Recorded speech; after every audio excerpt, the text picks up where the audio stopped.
Hello and welcome to episode 3 of the New Traders Playbook. Today's episode is titled Price Action and the Charts. So today we're going to dig a little bit deeper. We know in our first 2 episodes, especially our last episode, we talked a little bit about what do the charts look like using TradingView. Really great opportunity to take a look into the charts. We talked about fractal nature of trading, and we talked also about seeing exactly how to take a trade. So today we're going to dig a little bit more into what price is doing, why it's doing it, and some of the main things as a beginner that you may want to know specifically about the charts. What do they look like? What do you need to look for? Stuff like that. So let's take a look and jump right into our TradingView. As we saw last week, TradingView is the leading in the industry for charting, for looking at all kinds of different products, anything you want to see, whether it's stocks or futures, forex, crypto, bond, it doesn't matter. It's all available at your fingertips. So today we are going to dig a little bit into some of the things that I think are really important, especially as beginner traders. So let's take a look at the first thing, which is the title of our today's episode, really. We're looking at price action. So what exactly is price action? Now, if you were to go online and you look up to see what does price action mean, it's going to tell you that it's essentially the movement that the market or the asset, the product, makes over a specific time. And what that sometimes is referred to is as technical analysis. That just means that this is how you analyze the market to tell you, what am I looking at? What is it telling me? What are the moves in the market telling me? Analyzing that from a technical perspective. Also, we as traders, we observe. We look at how the price moves. We look at how often the charts are doing different things. We interpret things called chart patterns. And we'll talk a little bit more about that in this episode, but we're going to see some patterns that appear in the market. Now, this is a tip I want to give you straight ahead. Not all patterns do the same thing all the time. Shocking. But it is important to know that there are different types of patterns that can help us to go into the market, look at the market, and say, this is not just random. As we talked about before, the market is not random. It is run by an algorithm. And because it's run by an algorithm, that is why chart patterns do seem to appear in price. And that allows us we don't have to rely on something that lags, something that is a type of indicator, which we'll look at in the future, that people might say, okay, when this indicator does this, well, it should go up or it should go down. Sometimes, but not always, which is why we go back to the basics: price action, price movement, chart patterns. Those are our first 2 initial important things to look at. So let's start off with something really simple. Let's start off with the concept of a trend and something we call consolidation. Now let's take a look at another product. We're going to look at GC. That's gold. But if you look at this, we're looking at a 1-hour chart right here. There's a lot going on. Remember, we talked about bull markets and bear markets, but that is usually seen on a higher time frame. Right? So instead of looking at something on a lower time frame that could give us maybe a short-term idea of where the market is going, whether it's going up or down, we want to go to something a little bit higher. Now, we took a look at this last time in seeing that price was moving. What we're seeing here is kind of what we looked at last week, where it looks like our gold product has been going up from somewhere between August up until about October. So we have 2 sides of this that are kind of important to take a look at. This right here, price was going up. Last week we talked about it being a bull market, right? That's what we kind of discussed. But one of the other things that's important to look at is this is also a trend. Now, when the market is trending, that means that it is either trending up or it is trending down. Of course, in this scenario, price for quite a few months was trending in an upward direction. Now, we talked about this last week. Does that mean that we can't take trades going down on the way up? No, of course not. But that does mean that the major trend, the major move that was happening during this time period was to the upside. Now, with that in mind, there's also something else that we need to be familiar with, which if you look at price over here, we kind of had from April over until we got to August, price wasn't really doing much. Now, that is really important because what we call that, it's got a couple of different names, but we often call that consolidation or range bound. So you may see consolidation, or you might see the term range or range bound. Now, what does that mean? Well, if you think of the idea of what this range is, a range means that you're going from one side of some location to the other side. So price goes up, it essentially hits that so-called brick wall, it comes back down. hits another brick wall, goes back up, hits a brick wall, comes back down, hits another brick wall. Obviously, we can see it's not ever going to be a perfect science. So you see how price comes a little bit farther down here? Yeah, that'll happen. A little bit outside of the consolidation, a little bit outside of the range. Price goes right back up, boom, hits it again, comes down, maybe misses it by a little bit, goes up, and then you'll see even inside of here, we're kind of getting a smaller consolidation right inside of this area. You see how we went from being a little bigger into being a little bit smaller. All of these range bound consolidations, very important to understand because as we mentioned, price is fractal. So even though this is a daily chart, this is kind of giving you an idea of where price might be headed on the day. We can use the exact same logic that we see on this daily chart in any other time frame. For example, let's take a look and go back on this same chart to, let's say, a 5 minute. Yes, it's a lot smaller. But if we take a look, what do we see on the 5 minute? We see a lot of movement, but at the same time, we're also seeing the same things. We're seeing another set of trends, right? There's the top of our trend and the bottom of our trend, except unlike on the last page where we saw it was going from April or August forward. Now what are we seeing? Okay, well, we're looking at Wednesday, October 25th at 7:45 until the same day at 6 o'clock. So this right here shows you a short-term trend that essentially lasted the duration of about half the day from 8 a.m. until 4 p.m. in the afternoon. These are things that we want to start looking and trying to understand within the market. So you're going to get a lot of short-term trends inside of your bigger term trends. You see, we even see a sharper one right here, but coming a little bit closer, what do we have right here? Well, we've got somewhat a semblance of the same thing we saw before, a consolidation. Now, as I mentioned before, they're never going to be perfect. You're going to have ones that come outside and they're going to go a little higher and they're going to go a little lower and they're going to go a little higher.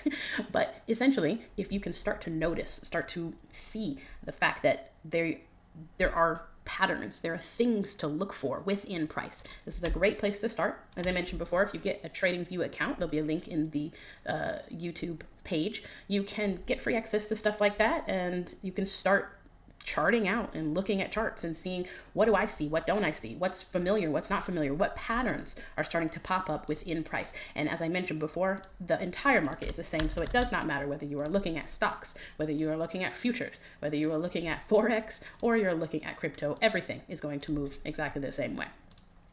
Now, let's take a look at another idea. After we talk a little bit about trend and consolidation, which do make up a huge portion of the market, let's talk about another term called swing highs and lows. Okay, so what is a swing high? Well, technically, a swing high is time frame doesn't matter, but a swing high is just when the candle. Let's say we're talking about this specific candle right here. Let's look at this one right here. That is a high that is by itself. The candle on its left is lower, and the candle on its right is lower. That constitutes as a swing high. Now, granted, sometimes there are different strengths of swing highs. Maybe, for example, this high would be strong because it has 1, 2, 3, 4, 5. You see what I'm saying? On the left, and the same amount going down on the right. Very strong swing high. Okay, well, what about a swing low? Well, let's just take a look at this one over here. What do we have here? We have price that has gone down, stopped. It has a higher low on the right and a higher low on the left. And that's what's going to constitute us having price to have a swing high and a swing low. One other thing that we want to know is you'll sometimes see the terms as higher high, higher low, or lower low and lower high. Okay, so what exactly does that mean? Well, let's take a look at what those terminologies would mean, because eventually down the line, they are going to be something we want to take note of. So if I have a higher high, that means that at one point in time, I had a high, there's my swing high, and now I officially have a higher high. You notice how that high has made its way higher than the other one. Okay, so there's your higher high. Now, what would a lower low look like? Well, I've made an official low right here. And underneath that, we're going to see a lower low. All right, fantastic. So higher high, lower low. Let's just put a note there. Higher high up here. And then beneath, we're gonna have our lower low. Okay, so now we need to take a look at the other two terms, which are higher low and a lower high. Okay, they should make logical sense, right? So a higher low would be something like, if you noticed, we have a low here, and the next low that appears is higher. So instead of having a higher high, lower low, now we have a higher low. Essentially, when you're seeing higher highs, you're either going to do one of these numbers where we sweep the high and we reverse, or we're going to see higher highs, higher highs, higher highs, higher highs, higher highs. Okay, just keep that in mind for later. So we've got our higher low, and then of course we're going to get our lower high. Lower high, which would be something like this. Got a high, got a lower high. Okay, so pretty simple, but these are just the market's way of telling us a little bit of a story. It's saying, this is where I think I'm going to head. This is where I might be continuing. Now, does that mean it's always going to be like that? Well, no. You can see right here in this example, we had a higher high, which may be interpreted as a continuation. And yes, it does continue to go. As you can see, we get higher highs that go as time passes. But what about the other side? Here, we got our lower low, but price continued to move to the higher direction. So these are just really good things to keep in mind. The terms don't really matter that much, but what matters is that we are understanding that when price goes above or below old swings, swing highs and swing lows, these are important locations to take note of so that we know, what does it seem like price is doing? Is it starting to shift? Is it still making higher highs? Higher, higher, higher, higher, higher, higher, higher, right? Higher highs, as you can notice right here, higher highs, higher lows. You see, there was your low, there was a higher one, there was a higher one, there was a higher one. And then what did price do? Well, of course, it broke through that concept. So maybe now it's not moving upward anymore. So, perfect. Good information. Now, let's take a look at something that if you have ever looked up anything about beginning trading, you've probably seen these terms, support and resistance. Okay, so what does support and resistance mean? Well, just like we see here, usually highs oftentimes turn into lows at some point in time. So let's take a look at what that might look like. At some point in time, this was a really strong low because price came down and then zoomed all the way up here. So what happens is that when price has its lows, these swing lows, but also we would consider as originally support levels. Support, like something would hold it up, like a table, supports price. So you can imagine there being something sitting here and price comes down and it bounces off of it, almost like a trampoline. Price comes down, bounces off of it, like a trampoline. Price comes down, bounces off of it, like a trampoline. But then we get something really interesting to happen in this example. And this is something you need to know. Displacement. What is displacement? Well, usually what it means is essentially like this set of candles. Price goes up. So look at, we're bouncing on the trampoline, bouncing, bouncing, bouncing, bouncing, and then we break right through the trampoline, boom, to the floor. But as we see with original support levels, at one time, that's what they were, right? At one time, they offered us support. They offered price a place to bounce off of. But after a while, support turns into resistance. So support will change its direction. It will change what it's supposed to do, essentially. So if you notice, price bouncing, boom, boom, boom, displacement happens, and then what happens? We come up after said displacement to the old support, boom, reject off of the support. Go to the next one, boom, reject off of the support. Then we're getting a little bit higher, get to another set of support, and now it is resistance. And you can see how much price moved after it hit these locations. Small move, medium move, larger move. Right? That is something that most traders need to pay close attention to, how price is going to shift from supporting at specific levels to resisting or rejecting at specific levels. One of the things that I really want you to keep in mind is that price always does this. Everywhere, all the time. It is always changing from support levels to resistance levels. But a main key, levels run the market, okay? Remember that levels run the market.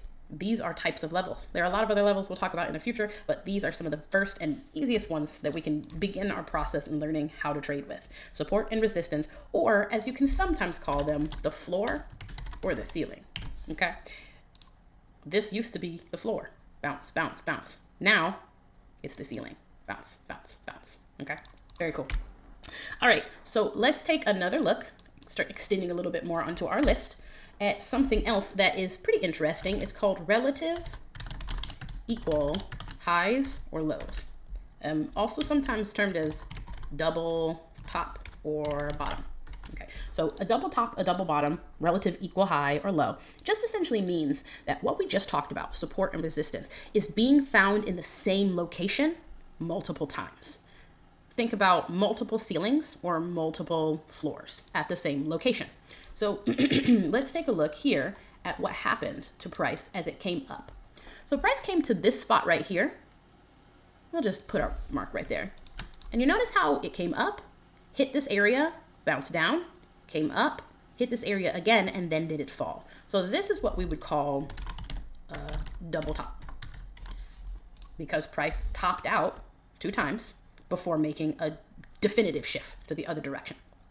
You're going to see these all over the place. Now, oftentimes, double tops can be magnets, but they don't go there immediately. As you can notice what's happened with the NASDAQ. Over time, the next time that we came back to this, well, of course, we moved a whole lot higher after that, but double tops are really good locations for, is price resisting here? Have I found a really strong ceiling? Later on, maybe this ceiling will act as a really strong floor. We don't know, but that is something to always keep in mind. Double tops, double bottoms. Looks like we don't have many of them here, but we'll even notice that, remember, nothing in the market has to be perfect. So even something as simple as this could be considered a double bottom. Price coming close like that. They don't have to be perfect. They can be pretty close. For example, these could be considered double tops because price got into a similar area and then rejected. Okay, so double tops, double bottoms, relative equal highs and lows, roughly the same thing, but a very important concept to remember. Now, we talked about our displacement up here, but one other thing that we may want to, talked about that, but one other thing that we are probably interested in, because once again, patterns, markets run by an algorithm, find the patterns, find your way of entry, make money. So trend lines, as we talked about before, we talked about trends, right? And so a trend line is essentially the exact same thing, but they go across longer periods of time. There's a lot of really good information about trend lines, and we'll talk a little bit more about that over time. But what you're going to see is that price often likes to do this same thing with support and resistance, but instead of being equal highs and lows, as we talked about, where it was on the same exact level, in a trend line, think of it as we've shifted it now. So instead of like when we were talking about our consolidation, right? Consolidation is very much a sideways relative equal highs and low, right? Remember, we talked about that over here. We looked at the daily chart, and the daily chart on gold gave us this nice little consolidation over here. We talked about that. Now, the interesting thing is that what do we have inside of that consolidation? Well, we have quite a few relative equal highs because they're relatively the same top, and some relative equal lows because they're relatively the same low. Same concept, all right? But with trend lines, instead of doing this with your highs and lows, now you're just going to move the chart and change the direction. Whether it's going to go up or it's going to go down, that is going to be what your trend line does. Well, when you have 2 different lines like this, we call it a channel. But if we take one of them and we put them across some wicks are really good options, we'll find ourselves with some pretty cool looking channels or trend lines. So for example, maybe I like this one, right? And it touched right there. There's that one, there's that one. Price gave us a nice bounce twice. Now, twice isn't really enough, so we like to see more than that. But if you remember that everything is not going to be perfect, you want price going in a specific direction. Trend lines, as you can see here, we have a bounce and a bounce and a bounce and a bounce and a bounce, almost got there, and then we bounced again, okay? So the idea would be that if you are paying close attention to what the price is doing, what the pattern is doing, then you may be able to find that maybe when I get right here, I might not want to go long anymore because now I've essentially found myself at another ceiling. Price is bouncing off of this ceiling. It's falling, hitting, falling, hitting, falling, hitting, falling, etc. Maybe when price gets here, I want to know about it because I don't want to try and trade up at that point. Now, does that mean that price is never going to do that? Well, of course not, because what happened over here? Well, price made a low, and then it made some more lows, and it made some more lows. So bounce, bounce, bounce, bounce. But then when price was done, there's your displacement, right? These are important things to keep in mind. So see when you're doing your research, see if you can find some trend lines and match up some things. As I said, they're not going to be perfect, but being able to see this and understanding that I might not want to be trading long right here. I don't maybe want to be trading long or going up with my trades. Maybe I don't want to buy this product when it is hitting a ceiling for the fourth time, for the third time, for the second time, whatever it might be. This is how, whether you are day trading or swing trading, investing, these are some of the things that you can go into your charts, take a look at, and see if you can start to find some of these basic patterns. It's not a secret sauce, but it is something that can say, hey, maybe if this is what's happening, maybe I don't want to buy this product right here. Maybe I want to wait, like we talked about last week, wait till it comes back down. Then maybe I'll be getting a better price in, if you remember what it was called, one of those pullbacks. That is a much better choice than trying to get into a product and think it's going to go up if you are hitting essentially a ceiling. We don't want to be hitting ceilings. So that is one of the big reasons why knowing where the swings are, knowing where the support and resistance is, understanding those relative equal highs, and then creating those trend lines is really going to help you. Now, finally, I want to talk about a term that my mentor always talks about, and he has since the very beginning, and that is what is called look left. Okay. What does that mean? All right, to the left, to the left. Yeah, exactly. That's exactly what it means. So let's take a look. Let's go back over to our buddy Gold over here, because there's a really, really nice example that I like looking at over on this product. Now, looking left means I want to know what's happening and when it's happening.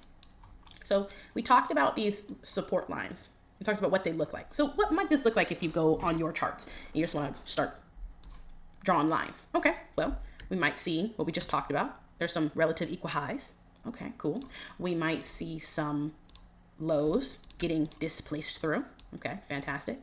We may also see lows that are over and over and over again talked about.